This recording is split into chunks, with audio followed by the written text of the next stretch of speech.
This video was inspired by a post from our Facebook group where one of our teachers in there asked, how do you let go of these feelings of anger, fear, resentment that leave you showing up for school, whether it's after a break or after a long weekend or the day after, feeling less than you'd really like to feel? And I think this is such a great question. So today I want to talk to you about 5 ways that you can show up feeling fresh, feeling lighter, feeling ready for class despite your circumstances. And I'm going to tell you on the front end that number 5 is the one that took me the longest to figure out. Here we go. So before I get into this, I actually have a lot of videos on a number of these points. So I'm going to link those in the description below in case you want to go into depth, because I'm not going to go into super depth on certain points here because I already have done it. And a lot of these ideas came right from responses in the Facebook group, which makes me happy beyond measure because there's just such good people in the world. And that is the reminder that I get when I go into the Facebook group. So without going too far into that rabbit hole, here's number 1. I think the first thing and I've talked about this in a video, but I want to talk about it in a new light right now. Because when I talk about, I have such neat handwriting usually, but I don't want to waste everyone's time with me writing. So I just write fast and it's in the ring light, but I can't fix that yet. The morning routine idea is so important to me because if you envision it like this, getting up early to put your armor on, right? It kind of changes the mindset of it's not just like, there's so much flexing that happens with morning routines and who gets up the earliest and what did they do, and I ran 12 miles before the sun came up. Awesome. If you're doing that, freaking great. Like, go full Adam welcome. I think it's not just the what you're doing, right?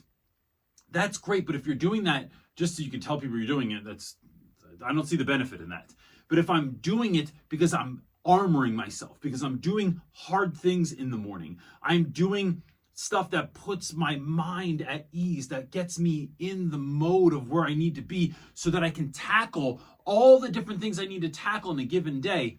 That is kind of what I'm really looking for and what I'm talking about when I talk about morning routine. The second thing is, excuse my language here, but have a mental breakdown. What I mean by that is, I was talking to a friend just recently that had been having some trouble, like kind of a little bit of like, there's a struggle there. I don't want to quantify how much it is, whether it's a little or a lot, but there's a struggle there with mental health. There's some depression involved there. There's some fear around being vulnerable. And one of the things I sort of was just sharing with him was this idea of just showing up to our house. When you're not feeling so good, I know it's the last thing you want to do. I know it's hard, but just come be around light. That when you are doing something that has that requires you to be present, 100% present, it's harder for you to just kind of go down that rabbit hole of self-deprecation, beating yourself up, having thoughts and worries and anxieties about things that may or may not even be true.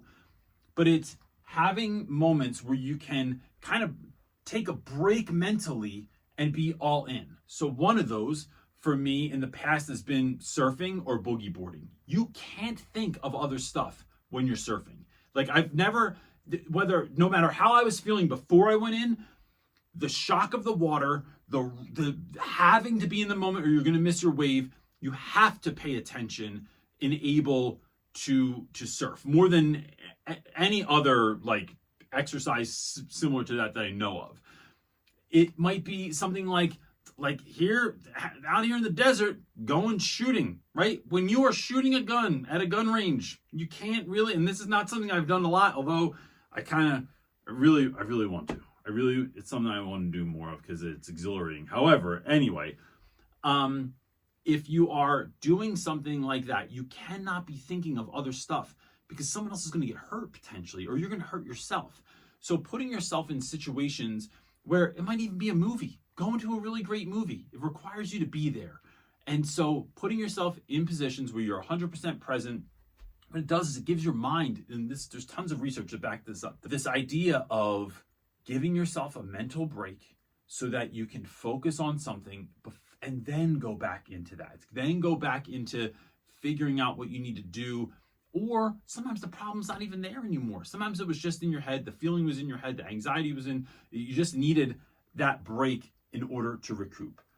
The third thing is something I have talked about a lot, and I will continue to talk about because I think it is so important. I've seen it in my life, and that is going to therapy. To me, part of the benefit of therapy, I am paying someone who is outside of my situation to look into my situation to tell me what I'm missing. There's blind spots, right? We know this all the time. When you watch movies, when you watch TV, when you look at your friends' lives and you go, why don't they just do this? Why do they always argue like this? He could have just said this and then she would have done this and then it would have been. We do this all the time. So I'm paying someone that is a professional. And I know this costs money. Most teachers have benefits that will cover therapy. And if you can't, go to something like Better Health.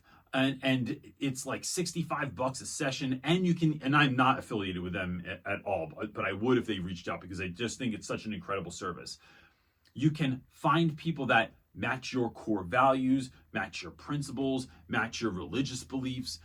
And you can find a therapist that is professional at helping people. It is an investment in yourself. It is something you will 100% see an ROI on. And it's just something that has helped me greatly and continues to help me greatly in my life. Because look, to be honest, sometimes the stuff we're going through is not something a friend's going to be able to help you with. It's not something you're going to necessarily find a YouTube video on to help. It's going to take another level of deep care and introspection. I think the next thing, and this came from our Facebook group, but it's one of my favorite ideas. It's finding out the reasons students are doing the things they're doing. And this takes a little bit of work. It takes a little bit of like taking a breath and looking into something that you might be really, I'll keep it real with you. You might be really hating on a student right now. There might be a student or a parent that you feel done with. You don't want to have the conversation with them. You don't want to talk to them. You're just pissed about it. Here's what happens, because what we think of a lot of times is that they are not reasons, but they are excuses. Now, I'm saying that there are things that happen in children's lives that are a reason for behavior. They do not give them an excuse to act poorly, to act out, to hurt other people, to hurt themselves, right? But I'll tell you this. When you see a kid that is really, really acting out in class, and when you do this work long enough, hopefully you never see some of these things, but when you find out that their father's in jail, when it comes to light that they were abused in some way, shape, or form, that they aren't eating at night because there's not enough food in the house, that they're homeless, and the family's living in a hotel, it changes the way you look at the issue. It gives you a sense of empathy. So although it's hard, although it's not easy to do a little bit of the digging, to ask the questions, to sit with the student, to, and I'm not asking you to ask kids anything that is inappropriate or goes beyond the boundaries of what we should be doing. Finding out reasons changes your thinking. It takes kids that you thought were horrible and lets you know that they're just living through something horrible. And that can change everything, in an instant. You have to do this, though, by being intentional. It does not come any other way. You cannot wait for a parent to show up, for a kid to show up. You have to meet up with kids and intentionally build those relationships, intentionally give that care. And that's the only way that's going to come. And I know that's hard, but it's one of those moments, right? All these things. You choose your hard.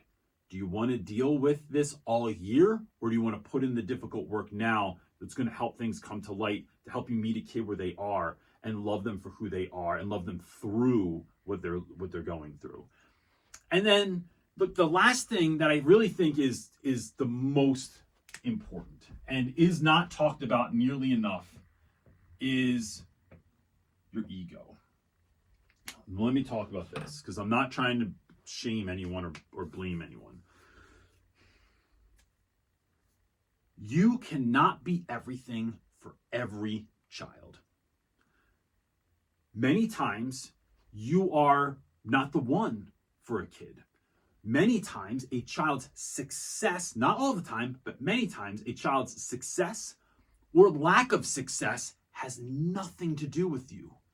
External forces are so great that what you're doing alone in your classroom for your 40-minute period, or your, if you're teaching primary students for like that, the hours in a day that you have to them, it is just never going to be enough. That's why teaching is a team activity. This has to be the Avengers and not the Iron Man movie where he's going in it alone, which is like, boggles my mind that why don't they all just work together all the time anyway? What do we have? Anyway, that's a whole nother story, and it is super nerdy. Sometimes you're never going to be enough, but we're not supposed to. We work together, right? And knowing that sometimes kids got to know that, like the old saying, when the student is ready, the teacher will appear. I stay at the ready.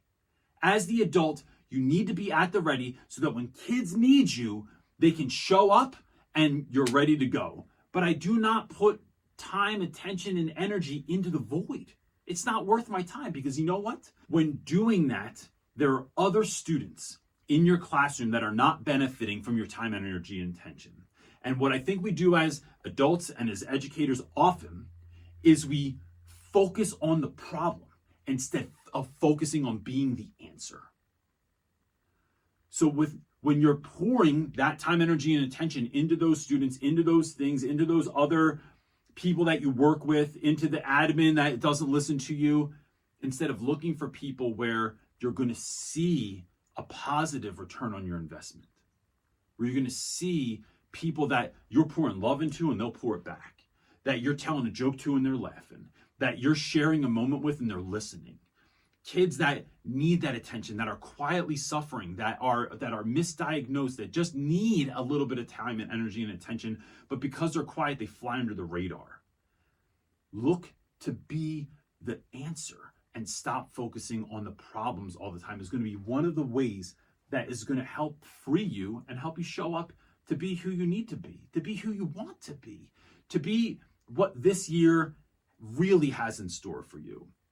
So look, I want to thank the folks in our Facebook group that even brought up this question, that had the vulnerability and the authenticity to ask something of this depth, and for all the people that answered that. If you're not a part of our Facebook group, there's no benefit to us. It is just a place that we created because teachers asked us to, and it's awesome.